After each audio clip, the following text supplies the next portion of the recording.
Salut les Vatosokos, j'espère que tout le monde va bien. On se retrouve oui, déjà pour une nouvelle petite vidéo sur le Paris Saint-Germain. Bon, apparemment, et c'est pour ça que j'ai mis le mot apparemment sur le titre de cette vidéo, apparemment, Jorginho Wijnaldum, voilà, je l'ai bien prononcé. Pour une fois, j'espère que j'arriverai toujours à le prononcer, sinon je vais l'appeler Jorginho pendant toute la saison. Voilà, Jorginho Wijnaldum, apparemment, c'est fait au Paris Saint-Germain. Alors, tous les médias l'envoient par Saint-Germain, tous les médias ont dit que c'est fait, la presse anglaise, la presse espagnole, la presse, je sais plus quoi, voilà, la presse française. Enfin bref, tout le monde l'envoie, même les autres qui font des vidéos, tout le monde dit que c'est fait. Moi, je veux bien le croire que c'est fait, je vais bien le croire. Mais pour l'instant, il n'y a toujours pas de confirmation du club. Hein, bon, après, vous allez me dire, oui, c'est normal qu'il n'y a pas encore confirmation du club. Pourquoi ils n'ont pas pu encore faire les photos avec les maillots, tout ça, pourquoi? Tout simplement parce que Jorginho Wijnaldum prépare l'Euro avec son pays, les Pays-Bas. Pareil pour tous les autres, que ce soit les rumeurs Cristiano Ronaldo, pareil, si jamais ça se fait, pour l'instant il prépare l'Euro avec le Portugal, donc c'est pour ça qu'il y a peut-être pas encore les images officielles de la confirmation qui sont vraiment joueurs du Paris Saint-Germain. En tout cas, si c'est vraiment un joueur du Paris Saint-Germain, comme j'ai dit hier sur ma vidéo, très bon joueur. Alors il a commencé comme milieu offensif, mais maintenant il joue plus milieu défensif. Voilà, donc en fait il peut jouer aux deux postes. Si tu regardes bien, il peut jouer aux deux postes. Si un jour il y a un problème avec le milieu offensif, il peut, Pochettino ou l'entraîneur qui entraînera le Paris Saint-Germain peut le mettre autant offensif que défensif. Voilà, parce qu'il a commencé quand même sa carrière comme offensif. Après, je te dis franchement, bon, alors il sera payé 8 millions d'euros par saison avec un contrat de 3 ans. Pourquoi un contrat de 3 ans? Eh ben parce que le joueur a 30 ans. Voilà. Moi, je pense que c'est pour ça, parce qu'en général, les contrats se font en général en moyenne entre 4 ans, voire même 5 ans. Hein, quand c'est des grosses pointures et jeunes et que t'es un très bon joueur, minimum le contrat c'est 4 ans, maximum 5 ans. Donc s'ils font que 3 ans, c'est normal, c'est parce que le joueur a 30 ans. Voilà, donc il finira son contrat à l'âge de 33 ans. Après, peut-être, si tout se déroule très bien avec le joueur, peut-être qu'ils le renouveleront encore peut-être de 2 ans jusqu'à 35 ans. Voilà, faudra voir. En tout cas, alors il y en a qui disent ouais, il est trop vieux. Alors les mecs, il faut que vous, certains supporters se mettent un peu dans la tête que 30 ans maintenant au foot, c'est pas encore vieux.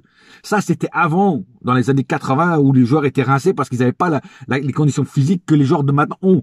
Les joueurs de maintenant, c'est des athlètes professionnels. C'est les mecs qui s'entraînent tout le temps, entraînement musculaire, entraînement de tout, quoi. Tu vois ce que je veux dire? Voilà, à l'époque des années 80, tu vois, c'était des mecs que tu faisais jouer au football, voilà, et ils étaient costauds, mais c'était pas des athlètes qui allaient dans les salles de sport faire des musculations. Ils avaient peut-être même pas de préparateur physique ni rien, tu vois. C'était eux-mêmes qui s'entraînaient comme ils voulaient à peu près, tu vois ce que je veux dire? Voilà. Et même s'ils avaient des préparateurs physiques, c'était pas la même chose que maintenant. Voilà, donc c'est pour ça que 30 ans aujourd'hui, hein, à l'époque où nous vivons, 30 ans pour un joueur, c'est pas encore vieux, tu vois, parce que tu vois des Cristiano Ronaldo et tu vois des Zlatan qui ont Zlatan il a 38 ans, tu vois, il est encore en forme. CR7 36 ans, pareil, tu vois ce que je veux dire? Voilà. Bon, après vous allez me dire c'est des cas exceptionnels, c'est vrai, c'est peut-être des cas exceptionnels, mais 30 ans, le mec il peut largement encore faire 3 ans, voire plus à haute intensité. Voilà. Et c'est un joueur qu'en plus qui est physique, qui peut nous apporter beaucoup au milieu. Hein, c'est un joueur qui se percute vers l'avant, pas comme certains qui se percutent vers l'arrière. Hein. Je ne citerai pas de nom de joueur, hein, parce qu'il y a peut-être des fans de ce joueur, donc je ne dirai pas qui c'est, mais je pense que c'est un joueur qui a déjà joué au Paris Saint-Germain, qui est ailleurs maintenant. Et enfin bref, en tout cas lui il se percute vers l'avant et joueur très physique qui peut nous apporter beaucoup. Et surtout c'est un joueur que à Liverpool a fait énormément de matchs avec Liverpool. Un joueur très rarement blessé. Voilà, donc c'est très bon pour nous. Il a fait plus de 100 et quelques matchs avec le 150, 160 matchs, enfin peut-être même plus je crois qu'il a loupé. En fait, il a loupé que 10-11 matchs avec le Liverpool, tu vois. Donc ça veut dire en fait que le mec c'est vraiment une machine, quoi, tu vois. Et c'est comme ça qu'on a besoin, on a besoin de ce type de joueur. Parce que tu vois, Verratti, il est bien gentil, il est bien bon. Hein, c'est un crack, il joue bien quand il est là. Mais le problème, il est rarement là. Tu vois ce que je veux dire? Voilà, il est souvent blessé. Tu vois? Et lui, non. Lui, apparemment, jusqu'à maintenant, en tout cas, il est pas blessé. Alors après, moi, ce que j'ai peur, c'est que à chaque fois, c'est comme ça. C'est que les joueurs, ils brillent, ils font du sale quand ils sont dans d'autres clubs. Et dès qu'ils viennent à Paris, on dirait qu'ils se rouillent, qu'ils prennent de la rouille, et puis qu'ils commencent à être blessés, qu'ils commencent à faire ci, puis qu'ils commencent tu vois, à type à marcher sur le terrain. C'est déjà arrivé, hein, tu vois. C'est pour ça que je dis ça. Et j'espère que ça n'arrivera pas avec Wijnaldum. J'espère que lui, il fera son taf comme il a fait avec Liverpool. Et que s'il le fait, bah, il va nous apporter énormément au milieu de terrain. Parce que c'est vrai que le milieu de terrain est un petit peu aussi... avec quelques lacunes, hein, parce que tant que t'auras des Herrera, des Paredes et même des Gay, même si Gay là il est revenu en forme un petit peu cette année, tu peux pas avancer beaucoup. Tu vois ce que je veux dire? Voilà. Et puis Verratti qui est souvent blessé, tu peux pas avancer beaucoup, quoi. Tu vois ce que je veux dire? Voilà.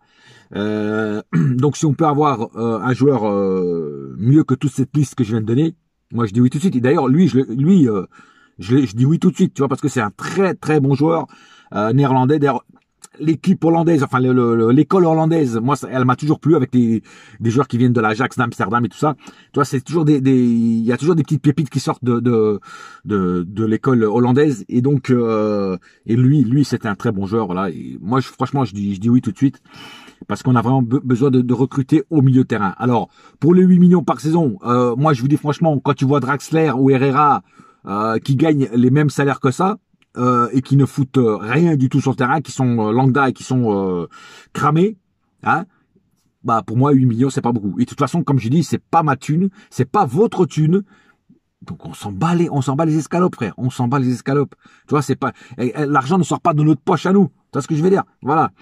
Donc voilà, très bon joueur. On va attendre vraiment la confirmation du club, mais apparemment, voilà, Jorginho Wijnaldum apparemment est un joueur déjà du Paris Saint-Germain, même s'il n'a pas encore fait les photos officielles. Voilà, ça c'est sur ce joueur, maintenant, les autres rumeurs, CR7, il paraît que c'est très très chaud la piste est de plus en plus chaude. Donc on va attendre quand même les confirmations. De toute façon, je pense pas que ça se fera avant l'Euro. Moi, je pense que ça se fera les grosses confirmations comme des joueurs comme CR7 se feront à la fin de l'Euro. Pour Kylian Mbappé, on sait toujours pas s'il reste, s'il prolonge. D'ailleurs, ça commence vraiment à m'agacer cette histoire de Mbappé. Et puis voilà. Donc voilà. Et pour Hakimi, on attend toujours la réponse. Alors Hakimi, bien sûr, moi je le prends tout de suite parce que côté droit c'est le désert du Gobi. Hein. On a vraiment c'est au milieu on a des lacunes. Là on a vraiment des très grosses lacunes. Et il faut vraiment des joueurs, voilà, comme Hakimi. Alors oui, déjà, tu vois, par exemple, Wijnaldum, si on n'aurait pas donné, par exemple, le Barça avait proposé 4 millions de salaire.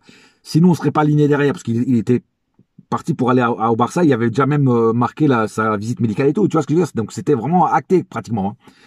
Et si on l'aurait pas... si on n'aurait pas fait une proposition de 8 millions, bah, il serait parti au Barça.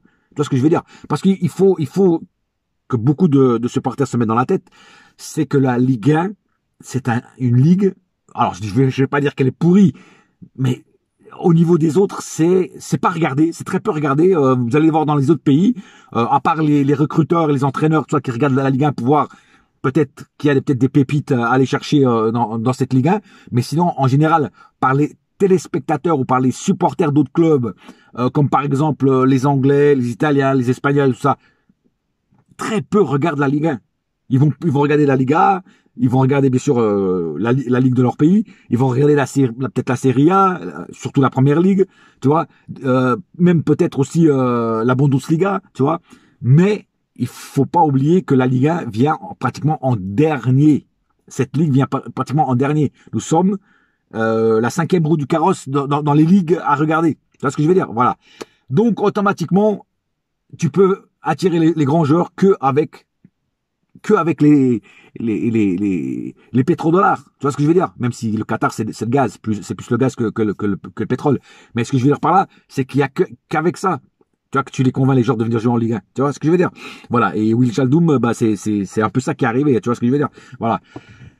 Alors, moi, comme je dis, personnellement, ça me dérange pas qu'ils mettent autant d'argent sur ce joueur-là, enfin, qu'ils lui donnent ce salaire-là, parce que si c'est un joueur qui peut nous apporter au milieu et qui peut nous faire du bien, moi, l'argent, comme je dis, elle est pas à nous. Donc, on s'en fout. Tout ce que je vais dire, voilà. Donc voilà, c'est tout pour aujourd'hui. J'espère que cette petite vidéo vous a plu. On attend d'autres nouvelles de Mercato avec d'autres meilleurs joueurs, mais je pense que cette année, Leonardo, Nasser et l'Émir vont mettre le paquet.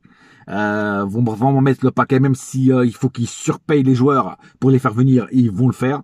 Voilà, ils veulent vraiment. En plus, n'oublions pas qu'en 2022, il y aura le mondial au Qatar, donc ils veulent vraiment briller cette année. Et là, ils vont vraiment faire péter la carte bleue, le chéquier, enfin tout ce que vous voulez, le compte en banque. Enfin voilà, l'émir va mettre le paquet et il va vraiment sortir. Enfin, il va faire vraiment venir les gros joueurs. En tout cas, c'est ce que nous supporters du Paris Saint-Germain, espérons, qu'il nous ramène vraiment des premiers couteaux et non pas des seconds couteaux comme jusqu'à maintenant. Parce que jusqu'à maintenant, c'était vraiment un petit peu, à certains postes, c'était vraiment des seconds, voire des troisièmes couteaux. Voilà, c'est tout pour l'instant. Merci d'avoir vu cette vidéo. Abonnez-vous pour ceux qui ne sont pas encore abonnés, si ça vous dérange pas. Commentez, likez, comme d'hab. Je compte sur vous, la MIF. Et on se retrouve bientôt pour de nouvelles aventures. Un seul cœur, un seul club. C'est Paris, ma gueule. Yes, my friend. Et la saga continue. Allez, bye!